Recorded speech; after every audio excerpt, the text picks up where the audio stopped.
나라를 봐주는 하나의 보살로서 대한민국에 있는 많은 무녀들로서 말씀을 드린다 그러면 대통령도 신이 만드는 거고 대통령의 집도 신이 만들어주는 거라고 저는 생각을 합니다. 그렇기 때문에 신이 만들어 놓은 그곳에 신이 만든 대통령이 간다 하면 나라의 흐름은 상승이 될 수밖에 없다고 생각을 합니다. 선생님 안녕하세요. 안녕하세요. 백가신녀입니다. 네 선생님. 네. 오늘은 조금 흥미로운 주제를 두고 말씀을 여쭙고자 합니다. 네. 윤석열 전 대통령 때는 집무실을 용산에 두어서 많은 이슈가 있었는데요. 네. 차기 대통령이 나오고 나면 네. 집무실은 어떻게 될까요? 저는 그렇습니다. 어떤 분이 대통령이 되시든 간에 지금 용산의 기운이 많이 떨어져 있죠.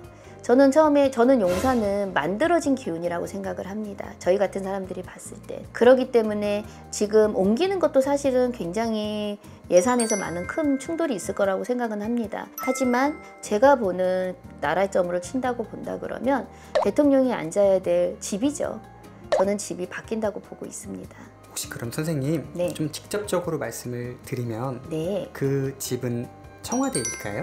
그렇죠. 대통령이 앉아야 될 집이 바뀐다는 건 지금 용산의 기운에서는 저는 용산은 만들어진 기운이라고 보고 있기 때문에 원래의 흐름에 원래로 가야 되는 기운, 내 집으로 찾아 들어간다라는 소리가 있죠. 그래서 저는 그렇게 보고 있습니다. 혹시 그러면 다른 지역이 되지는? 다른 지역도 얘기가 나오고는 있더라고요. 근데 아직까지 제가 보는 관점에서는 다른 기운에 대통령이 앉아야 될 집이 보이지를 않아요. 그래서 저는 대통령이 다시 자기가 가야 되는 자기의 집으로 간다라고 보이는 거였습니다. 선생님 그러면 네. 기존의 청와대가 지금 위치한 그런 지역 자체가 그런 따로 옹기 같은 것들이 있나요? 그렇죠. 청와대가 그냥 만들어진 건 아니겠죠. 청와대를 처음 만들어서 이렇게 청와대가 대통령이 앉는 대통령의 집으로 만들 때 풍수를 보던 그런 분들은 아실 거예요. 저 자리의 흐름, 오행, 이 모든 것들이 다 응집이 되어 있는 그런 곳입니다. 그런 곳에 대통령이 앉는 집을 만들었다고 저는 보고 있습니다. 그렇기 때문에 가운데로 흐르는 기운이나 뒤에서 흘러내려오는 기운이나 앞으로 뻗어나간 기운이나 이런 기운들이 보고 만들어진 곳이 청와대입니다. 만약에 청와대로 차기 대통령께서 들어가시게 되면은 네. 혹시 그거에 따라 달라지는 옹기 같은 것들이 있을까요? 달라지죠. 제가 아까도 말씀드렸듯이 용산의 기운은 많이 떨어져 있다고. 그런다 그러면 이제 청와대로 다시 주인이 내가 그 자리에 내 집으로 찾아 들어갈 때는 터의 기운도 굉장히 무시를 할 수가 없죠. 그러다 보니까 대통령의 옹기가 있기 때문에 그 옹기가 4대가 맞았을 때는 제일 좋은 건 나라의 흐름이겠죠. 나라의 흐름이 제일 좋습니다.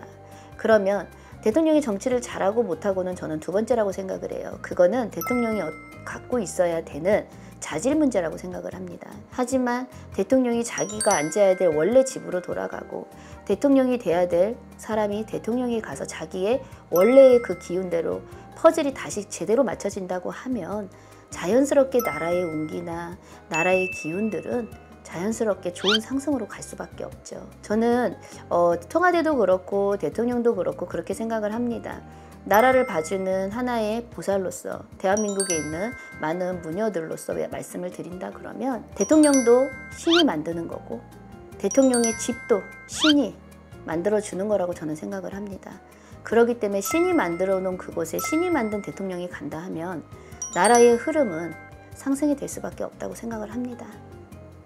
선생님 좋은 말씀 감사드립니다. 네, 감사합니다.